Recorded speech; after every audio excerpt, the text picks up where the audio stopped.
নমস্কার। আমার কাছে দূরে দেশে বিদেশে ছড়িয়ে থাকা সকল শ্রোতা বন্ধুকে অনেক অনেক স্বাগত জানাই audio story with Moumita YouTube চ্যানেলে। এই চ্যানেলে আজ আপনাদের পড়ে শোনাবো বিখ্যাত সাহিত্যিক শ্রী বুদ্ধদেব গুহর লেখা ছোট গল্প পুতলি বাই কি গলি। শুনতে থাকুন আজকের গল্প পুতলি বাই কি গলি।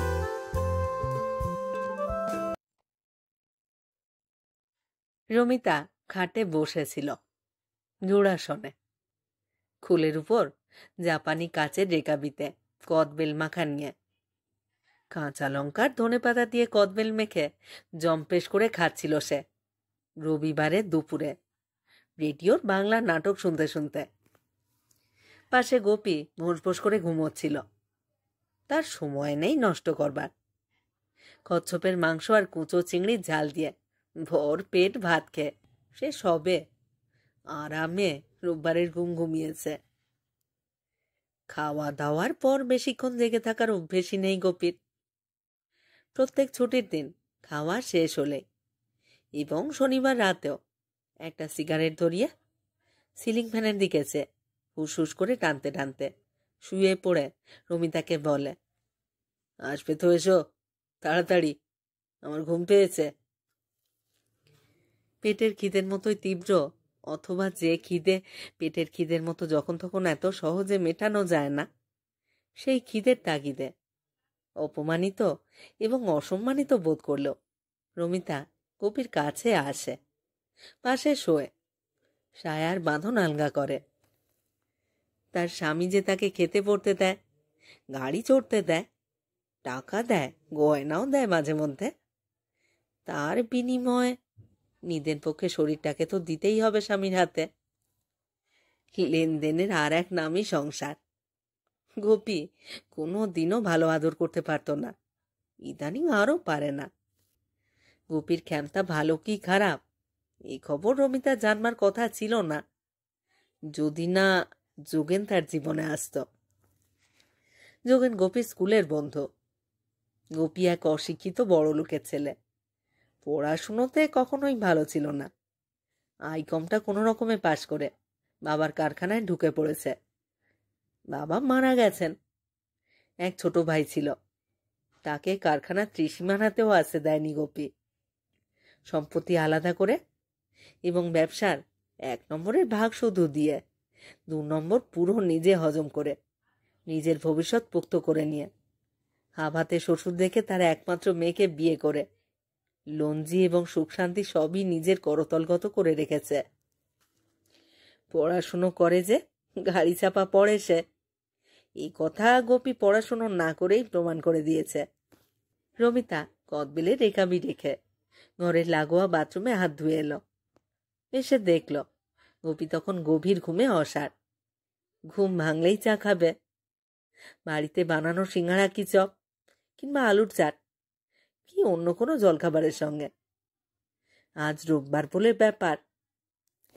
তারপর চান করে বগলে পাউডার মেখে গা দেখানো আন্টির পাঞ্জাবি পরে দেরাজ খুলে একটি হুইস্কির বোতল বের করে গাড়ি নিয়ে চলে যাবে। প্রতি রবিবারই তাস খেলতে যায় গোপী বন্ধু বান্ধবদের সঙ্গে চৌরঙ্গি পাড়াতে একটা হোটেলে। তাদের নাকি একটি ঘর ঠিক করা আছে, সেখানেই বন্ধুরা মিলে তাস খেলে। কানাঘুষ হয়ে শুনেছে তাস ছাড়াও অন্য কিছুও খেলে। গোপী ফেরে সেই 11টা নাগাদ, আর একবার চান করে, খায়, তারপর ঘুমিয়ে পড়ে ভোঁস। রমিতার জীবনে সবই আছে, তার একটি সন্তানও আছে। তাকে রমিতার ইচ্ছের বিরুদ্ধে সাহেব করবার জন্য দার্জিলিংয়ে পড়তে পাঠিয়েছে গোপী। রমিতার জীবনে অনেকই ফাঁক আছে, যেমন ভরাটও আছে অনেক কিছু। ফাঁক দিয়ে যোগেন ডাক্তার কখন যে অনবধানে ঢুকে পড়েছে তা রমিতা বুঝতে পর্যন্ত পারেনি। কিন্তু যোগেনকে কাছে পেয়ে সে পুলকিত হয়। মনের কাছে, শরীরের ভেতরে ফাঁক ফোকর সব ভরে ওঠে। যোগেন পাখির ডাক ভালোবাসে, বৃষ্টি পড়বার শব্দ ভালোবাসে, বাংলা গদ্য এবং কবিতাও। এবং মদ টদও খায় না। গোপীর এমন কোনো বন্ধু নেই যে মদ খায় না। আগে আগে বাড়িতে হই হুল্লোড় চলত, এখন রমিতার রাগারাগিতে তা বন্ধ হয়েছে। মদ খাওয়ার মধ্যে কিছু খারাপ দেখে না রমিতা, কিন্তু কিছু কিছু মানুষ মদ খেলেই তাদের আসল রূপটি প্রকাশিত করে ফেলে। এমন কথা বলে বা এমন কিছু করে যা মদ না খেলে কখনোই বলতো না বা করতো না। খারাপ বা অপ্রিয় কথা বলার মতো শোনাও যে অত্যন্ত অশান্তির। তাছাড়া কেউ কেউ মারামারি চেঁচামেচিও করে। এসব ভালো লাগতো না রমিতার। যোগেন ডাক্তার ডাক্তার হিসেবে কেমন তা রমিতা জানে না। ভালো হলে সে এতদিনে বাড়ি গাড়ি করতে পারত। পয়সারও তেমন কিছু নেই, তবে মানুষটি বড় ভালো, মেয়েদের বোঝে এবং আদর করতে জানে। পুরুষের গায়ে জোর থাকা ভালো, কিন্তু সেই জোর যে সব ক্ষেত্রে প্রয়োগের নয়, এই কথা যোগেন জানে। গোপী জানে না সব জোর সব জায়গায় খাটে না। তার হাতের ছোঁয়ায় রমিতা পাগল হয়ে যায়, বশীভূতা খরগোশের মতো। যোগেনের কথাতে শৃঙ্গার বনে এমন এমন সব ফুল তোলে নিজের হাতে রমিতা, যা গোপী চাবুক মারলেও তুলতে পারত না। কোনো কোনো ভাগ্যবান বা ভাগ্যবতী পারে যা চায় তারা তা পেতে, তাদের নিজেদের মতন করে। গোপী যদি এই কথাটা জানতো। ঘুম ভেঙে উঠে গোপী বারান্দায় টবের পাশে গেঞ্জি পরে ইজি চেয়ারে বসল। রবিবারের বিকেল, একটা ঢিলে ঢালা ভাব। পথেরও তাই। রেলিংয়ে ঠ্যাং তুলে দিয়ে একটা সিগারেট খেল, তারপর বলল, কই গো, সাফা কি হলো? আজ তাড়াতাড়ি বেরুবো। হাত কাটা গেঞ্জিতে পুরুষদের ভারী অসভ্য দেখে রমিতা। শুধুই ব্রেসিয়ার পরা মেয়েদের যেমন দেখে। বগলের চুল দেখা যায়, মুখের চুল লেপতে থাকে। এর চেয়ে খালি গায়ে থাকলেও অনেকটা ভদ্র দেখায়। অথচ গোপী সব সময় হাত কাটা গেঞ্জিই পরবে। পায়জামাটাকে উঠাবে উরু পর্যন্ত, তারপর দুপা তুলে দেবে রেলিংয়ের উপরে। একবারও ভাববে না যে গলির উল্টো দিকের বাড়ির শিলা বৌদি ও শেলি বারান্দাতে দাঁড়িয়ে আছে। এসব কোনো বোধই নেই গোপীর। চা খাওয়া শেষ হলে রমিতা বলল, কোন পাঞ্জাবি দেব, সিল্কের নাকি আবদির? চটি পরবে না কাবলি? ভাবছি আজ বাড়িতেই থাকবো। তুমি রোজ চেঁচামেচি করো, এবার থেকে রবিবার রবিবার টিভি দেখবো বউয়ের পাশে বসে, গুড হাজবেন্ডদের মতো। বাবা, হলোটা কি? রামের সুমতি আর মদটা? বাড়িতে আবারও মদ শুরু করবে? খুকুনের বয়স মোটে 5, ওকে কিন্তু তুমিই বকিয়ে দেবে। ছেলে বকে বাপের জন্যে না, নিজেরই জন্যে। আমার বাপ কোনোদিন মদ কাকে বলে জানতো না। হ্যাঁ, তবে তার রক্ষিতা ছিল, সে মদের চেয়ে অনেক ভালো জিনিস। আজকাল তো আগের দিন নেই, হ্যাপা অনেক, খরচ বিস্তর, কিন্তু রাখতে পারলে ভালো হতো। তোমার সঙ্গে প্রেমে কখনো চিড় ধরতো না? যারাই এ সম্বন্ধে জানে তারা প্রত্যেকেই বলে। তা তো হলো না। বাপের বেটা না হয়ে আমি হলাম মাতাল। আমাকে মদ খেতে দেখছে বলেই খুকুন খুব সম্ভব মদ ছোবেই না। আমি এমন অনেক কেস দেখেছি। তা দেখেছ?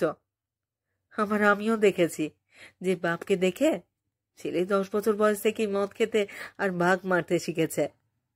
আমার পাঁচু মামা ছিল খিচুমারির জমিদার। সবাই পাঁচু নয়, বুঝেছ? সবাই খিচুমারির জমিদারও নয়। আমি মদ ছেড়ে দেবো বলেছি, ছেড়ে দেব। যোগেনের সঙ্গে একটা ব্যাপারে পরামর্শ করতে হবে। রমিতার বুকটা ধক করে উঠল। ন্যাকা সেজে বলল, হ্যাঁ গো, তোমার সে বন্ধুটির খবর কি? অসুখ বিসুখ না হলে ডাক্তারবাবু হিসেবে তাকে কল না দিলে তার তো টিকিটই দেখবার জো নেই। যায় কি তোমাদের তাসের আড্ডায়? রমিতা ভালো করেই জানে যে সে যায় না, কারণ গোপীরা যখন তাদের আড্ডায় যায় ঠিক তখনই প্রায়ই যোগেন আসে তার কাছে। কখনো দুপুরবেলাতেও আসে, যখন পাড়া নিস্তব্ধ, শুধু আলসেতে পায়রার বকম বকম আর স্টেইনলেস স্টিলের বাসনওয়ালির বাসন হেঁকে যাওয়ার ডাক। পায়রাদের মতোই তখন ঘরের মধ্যে যোগেন আর রমিতা বকম বকম খেলায় মাতে। তাজ তো ডাক্তার খেলে না, ও শালার কোনো মাইনর ভাইস নেই, গোপী বলল। তার ছিল ওর গলায়। মদ তো খায় না, রমিতা বলল। গোপী রমিতার দিকে চেয়ে বলল, মদের বোতলের চেয়েও অনেক সুন্দর নরম বোতলে মদের চেয়েও অনেক ভালো মাল পাওয়া যায়। ও শালা মদ খাবে কোন দুঃখে? সে আবার কি জিনিস? কারখানা আর মিস্ত্রি নিয়ে মশগুল স্বামীর ভাষা শুনে অবাক হওয়া গলায় রমিতা স্বামীকে বলল, নিজের বুকের আঁচল টেনে। গোপী আবার হাসল। তার চোখ দুটি রমিতার দু চোখের কাপে কাপে আটকে নিয়ে নিজের চোখের লুকোনো সুইচ টিপে হেডলাইট জ্বালল। ফোকাস ফেলল রমিতার চোখে।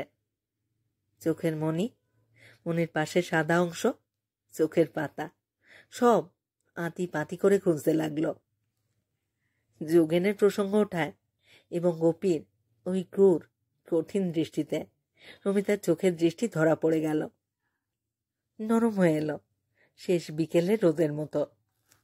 আস্তে আস্তে চোখ নামিয়ে নিল গোপীর দৃষ্টির প্রখর তাপ থেকে। গোপী যা বোঝার বুঝল।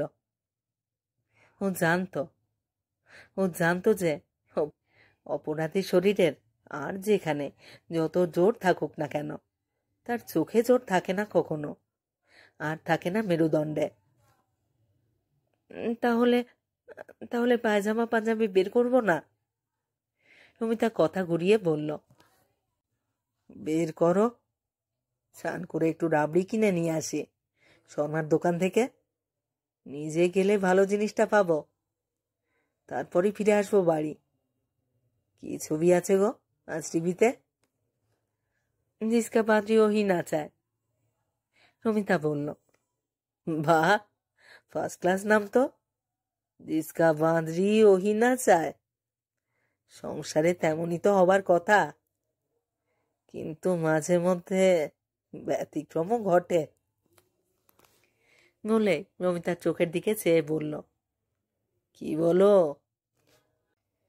গোপী বাইরে গিয়ে রাবড়ি কিনে তার যে আসল ডাক্তার তার কাছে গিয়ে বলল, একটা এমন ইঞ্জেকশন ঠুকে দাও তো ডাক্তার, যেন প্যারালিটিক রোগীও যে কোনো ছড়ির বাপের নাম খগেন করে দিতে পারে, অন্তত কিছুক্ষণের জন্যে। ডাক্তার খ্যাঁকশিয়ালের মতো ফ্যাক ফ্যাক করে হাসল, বলল, দিচ্ছি দিয়ে, তবে কেবল কালে ভদ্রে নেবেন গোপীবাবু, নইলে চিরদিনের মতোই নারী সঙ্গ বঞ্চিত হতে হবে। ইঞ্জেকশন নিয়ে গোপী বলল, সে দেখা যাবে কোনো, বর্তমানে তো বাঁচি, ভবিষ্যতের কথা পরে হবে। কিন্তু ইঞ্জেকশনের এফেক্ট থাকবে কতক্ষণ?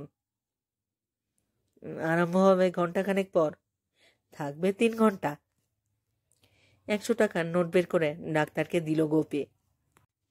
রাবড়ি নিয়ে বাড়ি ফিরে টিভিতে হিন্দি ছবি জিসকা বাঁধরি ওহি নাচায় দেখতে দেখতে গোপী চাকর হরিকে ডেকে বলল, 1 গ্লাস দুধ ফ্রিজ থেকে নিয়ে আয়, 2 বরফের কিউব ফেলে। দুধটা হরি আনলে পকেট থেকে একটা কালো গুলি বের করে তাতে ফেলে চামচ দিয়ে ভালো করে নেড়ে নিয়ে খেয়ে নিল গোপী।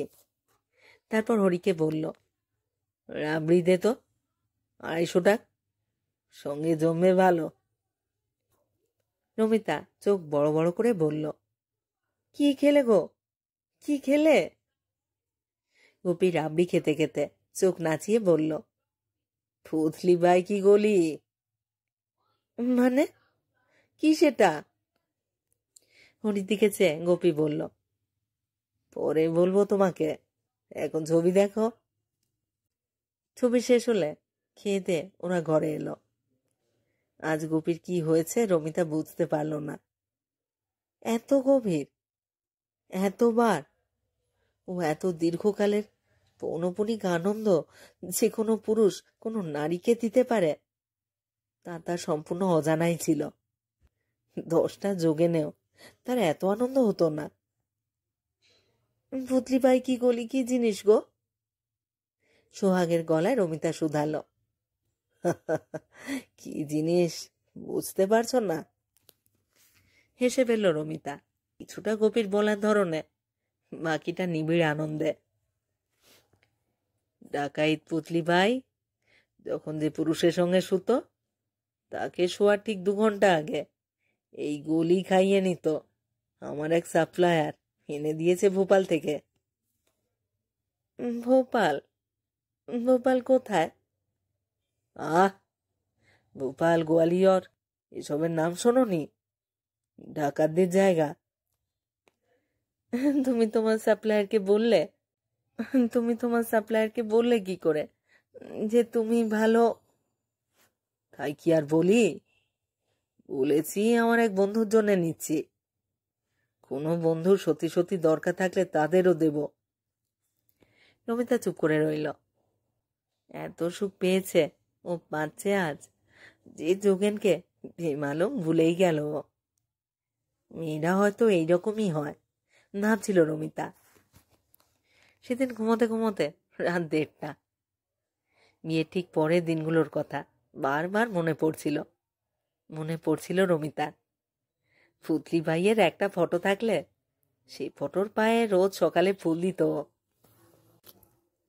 যোগেন সাধারণত মাসে কম করে 3-4 দিন আসে, সপ্তাহের বুধ আর শুক্রবারে দুপুরে, কোনোদিন বৃহস্পতিবারও। রাতে আসে শুধুই রবিবার ফোন করে। কালও ফোন করেছিল যোগেন, রবিবার ছিল বলে। গোপী তখন টিভি দেখছিল। রমিতা পাকা অভিনেত্রীর মতো হেসে বলেছিল, বল শিউলি। না রে, আজকে নয়, আজকে আমার বরের কি মতি হয়েছে জানি না, তাস খেলতে যায়নি। তারপরে হাসতে হাসতেই বলেছিল, অন্য কোনো রবিবার যাব। গোপী কিছু জিজ্ঞেসই করেনি, অহেতু কৌতূহল তার স্বভাবে নেই। কিন্তু রমিতা নিজেই বলল, শিউলি, কথা ছিল যে আমরা দুজনে ভেলপুরি খেতে যাব গড়ের মাঠে।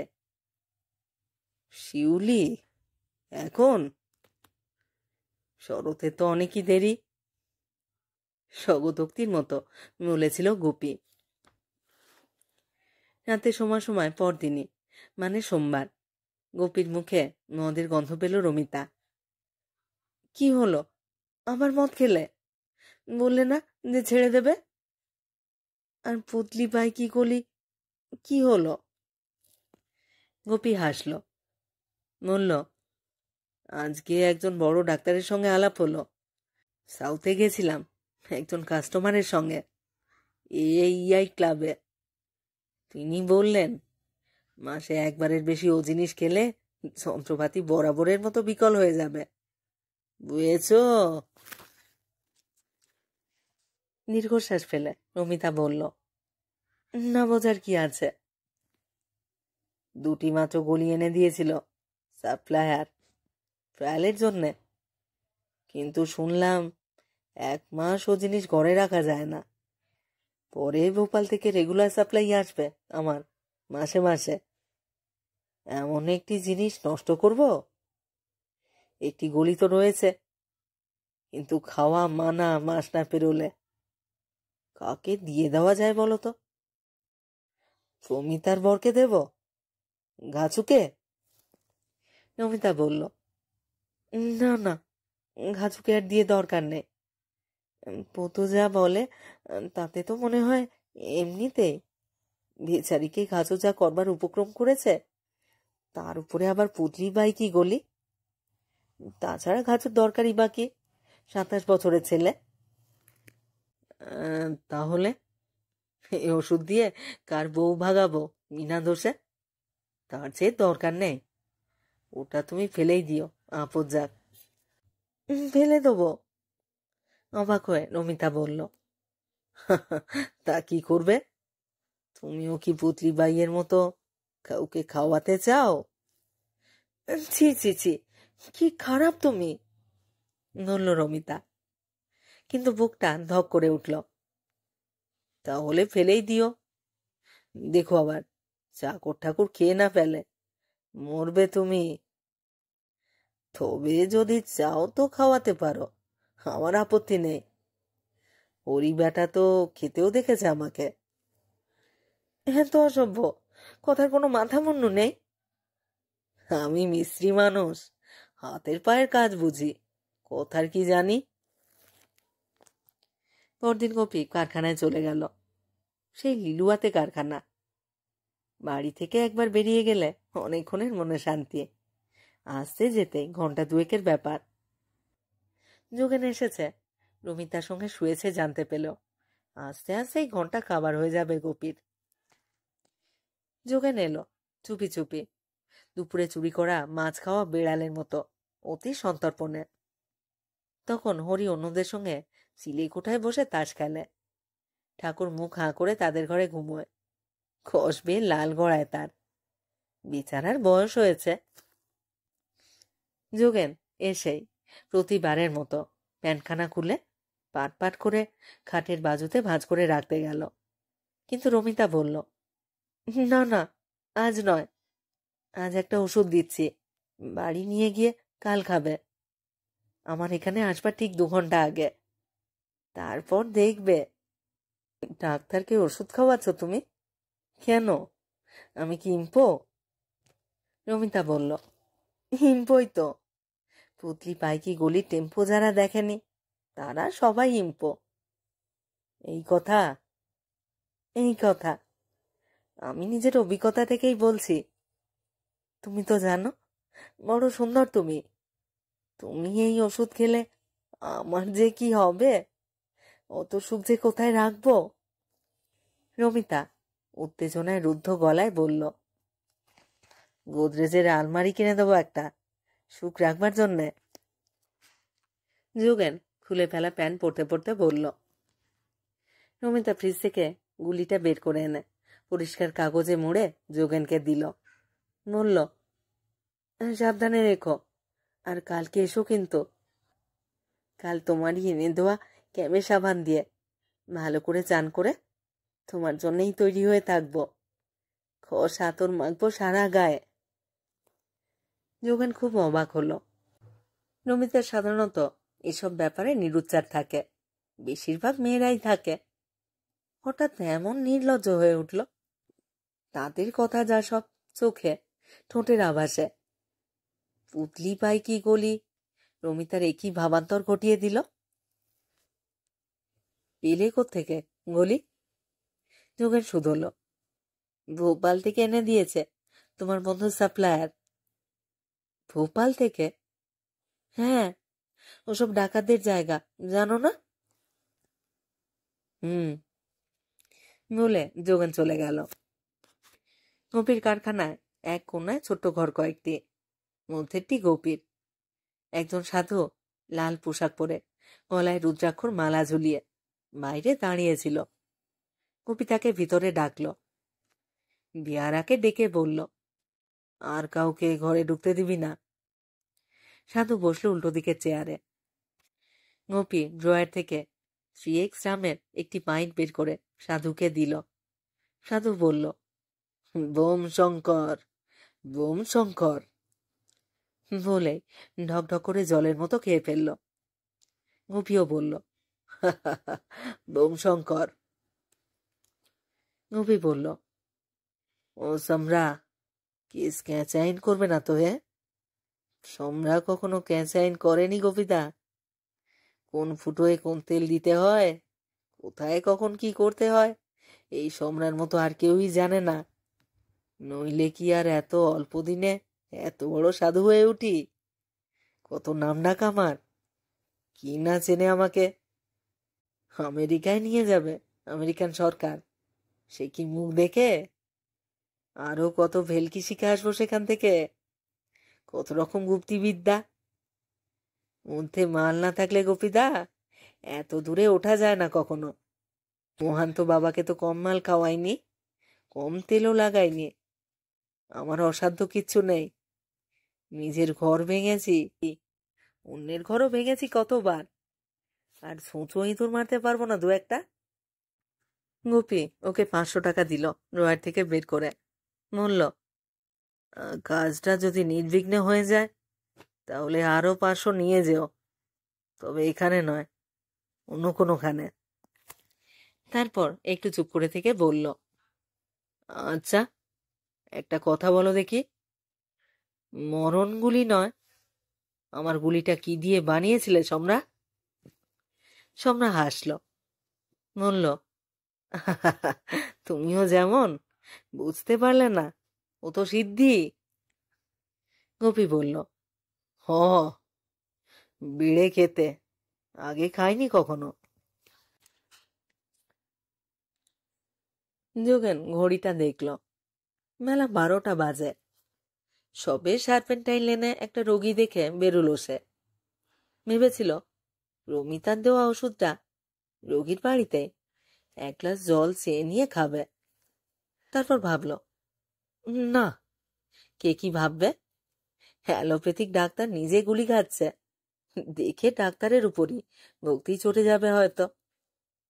নিজেও সে খেত না, কিন্তু ডাকাইত পুতলি বাইয়ের আহ্বান, তারপর রমিতার কাছে যা শুনেছে তাতে লোভ সামলাতে পারল না।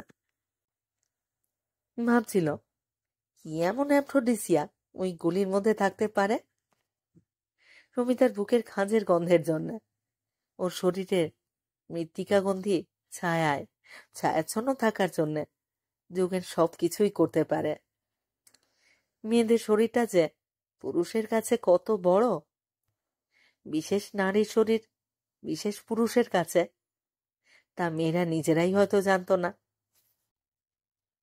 যোগেন একটা রেস্তোরাঁতে ঢুকলো, 1 কাপ চা এবং ভেজিটেবল চপের অর্ডার দিল। তার আগে জল চাইল 1 গ্লাস। এদিক ওদিক চেয়ে দেখে নিল। ভর দুপুরে উইকডেজে রেস্তোরাঁ ফাঁকাই, 2-1 জোড়া প্রেমিক প্রেমিকা ছাড়া। কিউবিকলে বসে ফিসফিস করছে, পায়ের উপরে পা দিয়ে চাপ দিচ্ছে, চৌকিতে ব্লাউজের উপরে মুখ রাখছে। যোগেন মনে মনে বলল, ভাল কিনল, ওরা জানে না যে এসবে শুধু খিদেই বাড়ে, খিদে মরে না। খিদেকে চঞ্চনে করে রাখতে হলে বারবার খিদেকে মারতে হয়। পুতলিবাইয়ের ছবি সে দেখেছিল কাগজে, একবার পুতলিবাই আর একবার অমিতার মুখ মনে করে পকেট থেকে গুলিটা বের করে গিলে ফেললো জলের সঙ্গে। চা এলো, চপও এলো, কিন্তু যোগেনের শরীরটা ভীষণ খারাপ করতে লাগলো, খেতে পারল না কিছুই। তাড়াতাড়ি টাকা বের করে দিল বেয়ারাকে, কিন্তু চেঞ্জ নেবার ধৈর্য পর্যন্ত যোগেনের রইল না। ছুটে গিয়ে সামনে দাঁড়ানো একটা ট্যাক্সিতে উঠে বলল, শ্যামবাজার। ট্যাক্সি চলতে লাগলো মিটার ডাউন করে। পিছনের সিটে শরীর এলিয়ে যোগেন শুয়ে পড়ল। 2টো বেজে গেল, যোগেন এলো না। 4টে বাজলে চাকর আসবে চা করতে, 5টা বাজলে ঠাকুর, ভাড়া দিতে হবে। 2টো থেকে বড় জোর 3:30 পর্যন্ত সময় পেত ওরা। রমিতা ডাকাইত পুতলিবাইয়ের মতোই রেগে উঠতে লাগলো, ফুঁসতে লাগলো যোগেনের উপরে। যারাই ব্যর্থকাম রমণীর রাগ দেখেছেন তারাই একমাত্র অনুমান করতে পারবেন পুতলিবাই কি কলির অসৎ ব্যবহারের জন্য এবং তাকে এমন উন্মত্ত অধীর অপেক্ষায় বসিয়ে রেখেছে বলে। আলসের পায়রাগুলো বকম বকম করে এ ওর ঘাড়ে উঠে নেমে পড়ে বকম বকম বকম বকম করেই যেতে লাগলো। ক্লান্তিহীন কথা ওদের, জ্যোতিহীন কাম। শ্যামবাজারের মোড়ে পৌঁছে ফুটপাথের বাঁদিক ঘেঁষে ট্যাক্সিটা দাঁড় করিয়েই পিছন ফিরে ট্যাক্সিওয়ালা দেখল প্যাসেঞ্জারের মুখ দিয়ে গ্যাঁজলা উঠছে। শ্যামবাজার 5 মাথার মোড়। সঙ্গে সঙ্গে ভিড় হয়ে গেল। পুলিশ এলো। পুলিশ বলল, থানায় যেতে হবে। পাড়ার লোকেরা ডাক্তার ডেকে আনলো। ডাক্তার নাড়ি দেখে আর স্টেথিস্কোপ বসিয়ে বললেন, মরে গেছে। গোপী মিস্ত্রিদের সঙ্গে খুব চেঁচামেচি করছিল। বড়ই মুখ খারাপ ওর। নিজে ছোট লোক না হলে ছোট লোকদের নিয়ে কাজ করা যায় না, এই কথা বিশ্বাস করে গোপী। এমন সময় বিয়ারা এসে বলল, বৌদি ফোন, বাড়ি থেকে। গোপী এসে ফোন ধরল। নমিতা কাঁদতে কাঁদতে বলল, তোমার বন্ধু তোমার বন্ধু যোগেন ডাক্তারের ছোট ভাই খগেন ফোন করেছিল, এক্ষুনি। যোগেন মরে গেছে। মরে গেছে? বলো কি? কি হয়েছিল? যেন খুবই ধাক্কা খেয়েছে, এমনই গলায় বলল গোপী। জানি না, খগেন বলল ওকে কেউ বিষ খাইয়েছে। থানায় আছে এখনো ডেড বডি, মর্গে নিয়ে যাবে। কোন থানায়? উত্তর নেই কোনো পাশ থেকে। একটি সংক্ষিপ্ত ফোপানির আওয়াজ হলো। তারপরই লাইনটা কট করে রেখে দেওয়া শব্দ শোনা গেল। সম্রাট আকড়ায় একটা ফোন করলো গোপী। বলো বলো গুরু। সম্রাট বলল ওপাশ থেকে, কাজ এখনো হয়নি, কিন্তু আমি একটু কলকাতার বাইরে যাব, তুমি টাকাটা নিয়ে যেও এসে। আজই দাও না গুরু, মহান্তকে একটু খাতির করতে হবে। ঠিক আছে, তুমি তাহলে ব্রাবন রোডের ফ্লাইওভারের নিচে এসে দাঁড়াও, আমি রওনা হচ্ছি এক্ষুনি। লাশটা পড়েছিল থানার মেঝেতেই। ট্যাক্সিওয়ালা বলল, আমাকে এবার ছেড়ে দিন বাবু। এইক্ষুনি? কার জেনানার মুখ দেখে উঠেছিলে বাছা আজ সকালে? রমিতা ভাবছিল, যাকে যাক, যোগেন মরেছে তো কি, ফুটলি বাইকি গলি তো আছে, গোপীকে দিয়ে কাজ চালিয়ে নেবে।